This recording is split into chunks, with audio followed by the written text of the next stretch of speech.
Hey guys, thank you for tuning in.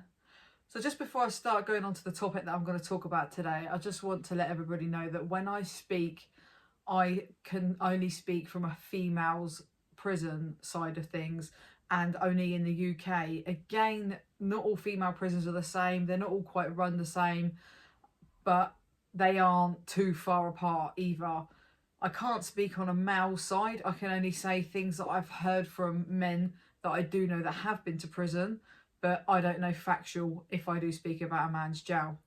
So I've been asked quite a few times lately that when you go to prison, are you mixed up with murderers, kiddie killers, paedophiles, all that sort of stuff? And the answer to that is yes. I don't know why I'm laughing. It just brings me back to, I remember being in Bronzefield and I moved on to house block 4, is which they called the privilege wing. So you got your own shower in your room and you had to be good to be able to live on there and stuff. I didn't know when I first moved on there that actually it was more like a protected wing. So a lot of paedophiles lived on there. People probably that killed their children and stuff like that. So I been on there a couple of weeks, and you speak to your neighbours, you start chatting to people and stuff. And then I remember someone started telling me like, oh, that person there is in for terrorism. They're doing like 15 years.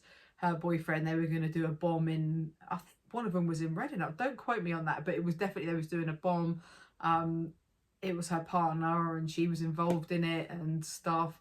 And then another one, she was like, that one did such and such to their children. And I'm like, stop, just stop. I do not want to know anymore, because if I don't know, then I just rather not know. That was my first response. But then as sort of time got on, it was like, actually, no, I do want to know. I don't want to be talking to certain type of people and stuff like that. And it landed up that my actual next door neighbour was the woman that had her and her partner had burnt the 6 children in the house. They tried to do an insurance job. I never spoke to her about her crime or anything, but I didn't know, and I spoke to this woman, and it ended up so being that she was pretty much in the same jails for most of my sentence. But yeah, she was my neighbour. It was the one that, yeah, they set the house on fire. They didn't mean to kill the kids. I don't know whether they did or didn't. I wasn't there. Again, didn't speak about her crime. So that was a madness, because living next door to someone like that. Then we had a serial killer. She moved on to the wing for a little while. She wasn't there very long, didn't like it on the privilege wing. I don't think she really wanted to be on there anyway. You sat at having Christmas dinner with, a serial killer sitting opposite you. In the second jail in Send, I was there with another woman who killed their. Quite a lot of these women had been on the news. They're very high-profile women.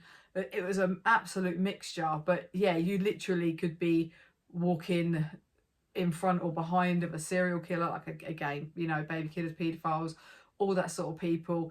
The only time they were ever separated was really is for their protection. So I noticed in Bronzefield, you had house block 4 where they all tended to live, because it was a privilege to be on there.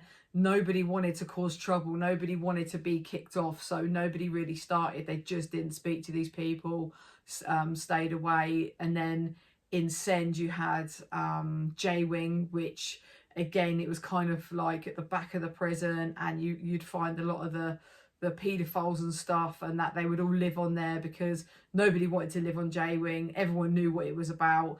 And then no one really started, because they all mingled in with each other, so they didn't care. But I tell you one thing that I really, really did notice about paedophiles, actually, yeah, like, I'm not going to say anything, but yeah, what they were the ones that walked around with the most attitude. And I think any female prisoner that I've been in prison with will probably tell you exactly the same thing. They have the most balls, the most front, the most attitude than any of the other prisoners. I don't know what it is. I have no idea, but obviously they are wired different anyway. I'm not going to go stemming too much into that one, because I think we all know how we all feel about that. So that's really it. I mean, you see things in America, I think they're all kind of like separated off. Like you got all the really, really high profile, but I think they're just a different level of people in America, and I definitely wouldn't have liked to have gone into prison in America. I didn't really want to go to prison in England, but it's, from when you watch documentaries and stuff like that, it is such a whole different level. If you was to watch it and you've never been to prison, you'd think one was like proper prison, and the other one was a bit more like a bloody boot camp or something. It's so mad. And then obviously you see the other foreign countries there. Yeah, that's just a madness. But I will do another video describing the differences as well between just two jails, the privileges that you can have in one jail compared to the other one. But this is just a quick one that I wanted to answer a question for somebody for. So yeah, we are all mixed in, we're all mingled together, not by choice. But then hey, we go to prison, we shouldn't get a choice either. I guess it's part of the punishment. So thank you for tuning in. If you're not subscribed, please hit the subscribe button. I have got a lot more videos coming up. Thank you for watching.